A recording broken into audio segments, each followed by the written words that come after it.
Well, you guys are awesome. You really are. You have taken a day out of your lives, a Saturday out of your lives, to come here and focus on your life's purpose. And that deserves celebration. So let's take a minute, pat yourself on the back, pat your neighbor on the back. You are part of probably the top 5% of the most focused individuals in the whole Pasadena area. You're clearly well on your path to purpose.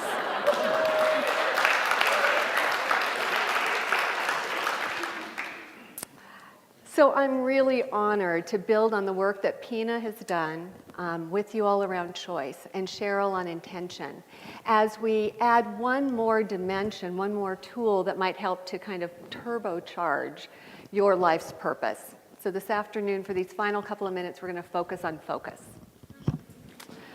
Focus is one of those characteristics that's held in incredibly high esteem in our society and in business. You know, we medicate, we caffeinate, we meditate to summon it. It's celebrated on billboards, in books, in workshops. Those among us who possess that holy grail of focus, you know, they're the successful ones, the role models to everyone else. And those who don't, well, you know, maybe they just need to work a little harder, right? Wrong. And I am uniquely qualified to tell you exactly why that's wrong. I know a thing or two about focus. In fact, I've been kind of the poster child for the cause for most of my life. I nearly came out of the womb focused. At a very early age, I tapped into this laser-like drive to achieve. And it was probably in the DNA. My dad, when he was in 6th grade, had to drop out of school to support his family, his 5 siblings, his mom, and his dad who had been injured in the war. So at age 12, he started his working career. You know, talk about focus. Over the course of the years, he found a trade. He became a printer. And he found my mom and started our family. And some of my clearest early memories are of very serious conversations in our household. My parents, like so many parents, wanted to give more to their kids than they had had, particularly when it came to education. That was essential to them. And yet, a printer's wages didn't go terribly far. My parents had this vision of moving to a home in a good neighborhood, in a good community with an excellent school district. And they crafted a plan to deliver on that vision. And here's how it was going to go.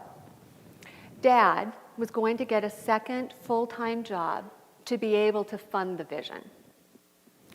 Mom was going to learn how to drive to be able to transport the vision. And at 4 or 5 years old, my role in all of this was to help a little bit more with my baby brother and keep my room tidy.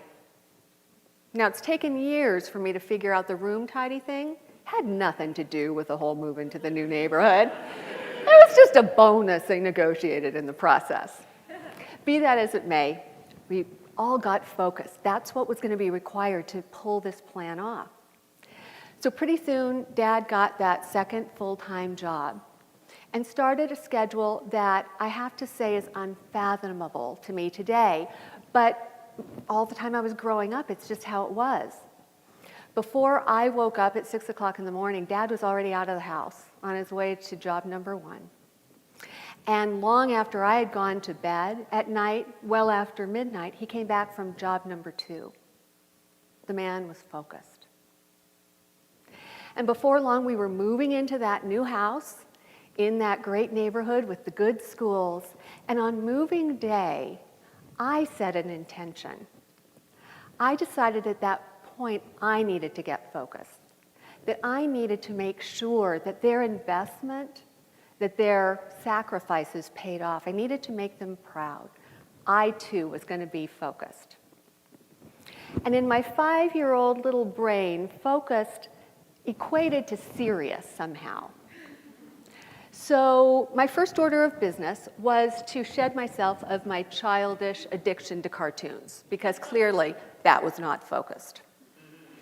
So one Saturday morning, I was sitting there watching them, and I just remembered deciding, today's the day. It's now or never, people. And so I took a deep breath, and I got up, and I went over to the television, which is something we used to have to do to change the channel, and flipped it to the news. Cold turkey from that day forward. No more Tom and Jerry for this little 5-year-old, because I was focused. I took my focused little self off to kindergarten, where I took my job really seriously. I was on a mission to learn to read and write as quickly as possible. And there was nothing that was going to get in my way. If I was sick, Mom had to go and get me my kindergarten homework because I wasn't going to fall behind. I was focused. And it served me well. I earned straight A's through high school and through junior high school, if you ignore that B+ for Mrs. Thurman in art. And it all paid off. I went to my first choice college. And because of my hard work in high school, I was on a fast track. I was going to get my degree in 3 years because I was focused. I put in play everything that had worked for me to date and got through the first year relatively well. Second year, a November morning, cold, dreary one, not unlike this morning, I wake up in my cold dorm room. Normally, I'm one to jump out of bed, and I was laying there unable to get out of bed. And I remember thinking, gosh, it wasn't that late at night. I don't think there was a party. And yet I couldn't will the limbs to move. I just knew I couldn't do it any longer. And so for several days, I kind of stayed in bed. I didn't eat, I didn't sleep, I didn't go to classes. Pretty soon, my roommate got a little concerned and insisted that I go over to the medical center, which I did, and I was proclaimed perfectly fine, which I wasn't, because I went back and it continued. Now, as you can imagine, college administrators, they kind of frown on that behavior.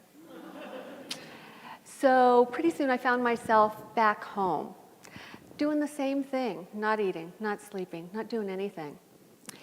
And though this time I'm being drugged around to doctors who decided that it was maybe exhaustion or depression or perhaps anxiety. My favorite was the nervous breakdown. I was 19 years old. So in retrospect, probably a more accurate diagnosis would have been something like acute focus or pathological drive. But we didn't know that at the time.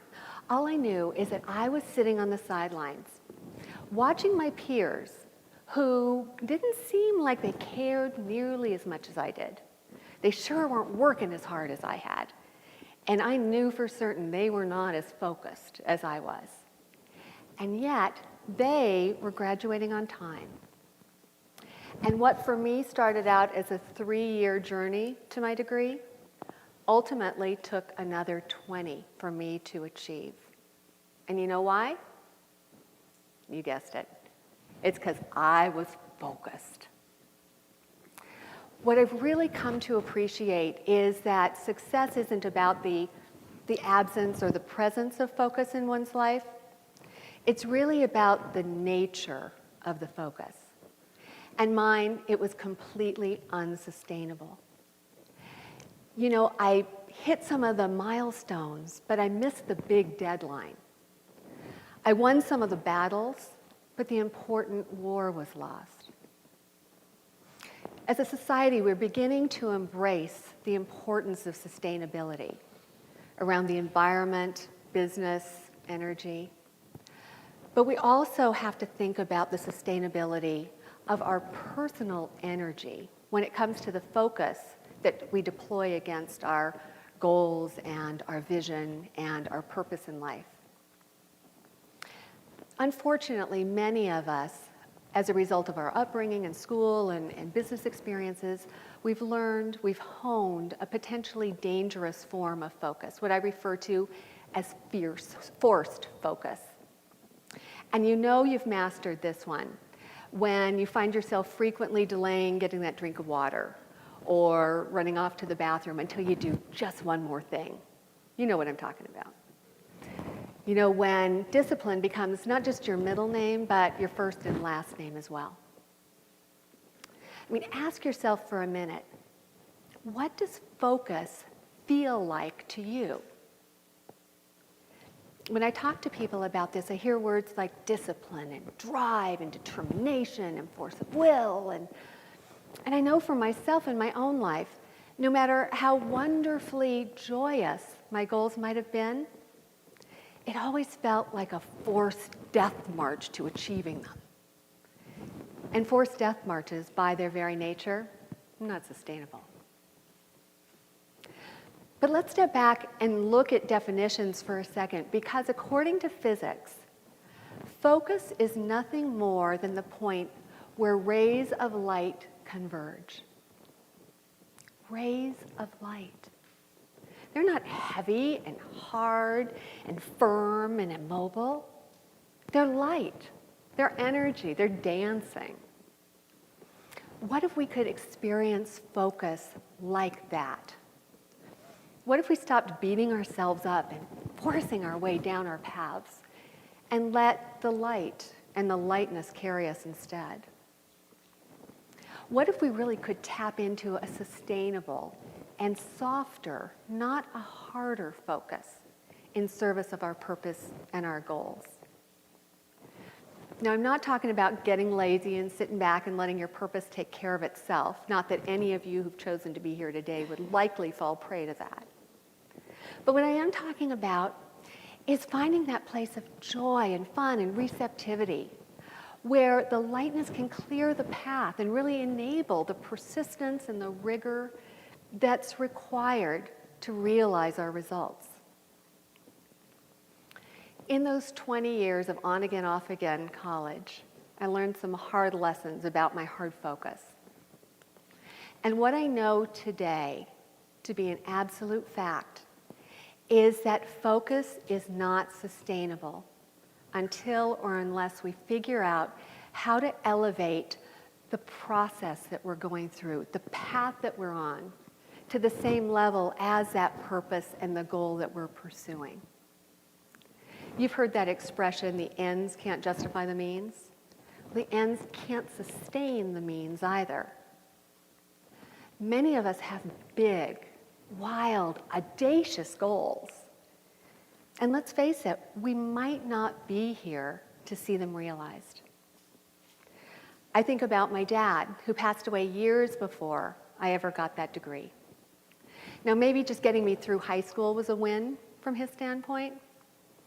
Maybe those 18-hour days had more joy than I ever witnessed. But from my perspective, his was a hard, heavy focus that didn't pay off in time or in the way he deserved. But you know, even when we are there to see the fruits of our labor, our goals realized, achievement is so fleeting. Earlier this year, I published a book, and it was one of those big goals and big achievements for me. It was a big deal. And I got to tell you, I was thrilled. First time I saw the book on a bookshelf in a store, I was so tickled. I scribbled my name in there and danced around like a little girl. And when it hit #1 in its Amazon category, I mean, we celebrated like nobody's business. It was great. But then it was over. And I was still just me. Now with a book under my arm, going off to my next goal. You know, if I hadn't had a blast along the way, I might well have ended up back in bed, depressed, anxious, not eating and sleeping all over again. You cross the finish line in the blink of an eye. So you better have something to show for it in terms of real pleasure along the path. So how do you add joy to the journey? Well, start first by sprinkling in liberally the things you love every day with the people you love every day. Celebrate the small stuff. Don't wait for the big achievements. Have fun. Take up a hobby. Step back and step away from the work that's required to achieve your goals. You know, sometimes the time you waste is exactly the softness that you need to be able to stick with something even longer. Sometimes we've got to slow down in order to ultimately go faster and farther in life. So as we wrap up this terrific day together, let me just say this to you. Your purpose, your goals, they are vitally important. Not just to you, but to a world that's waiting for and that needs your contributions and your achievement.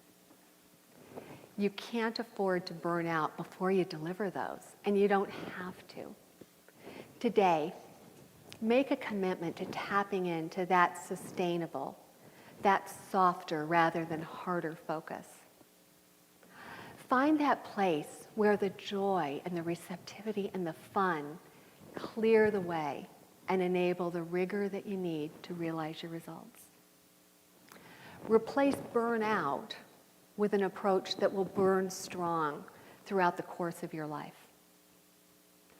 Whatever you do, don't work too hard. Don't focus too hard. Focus softly. Focus sustainably. And ease into the life you envision. Thank you.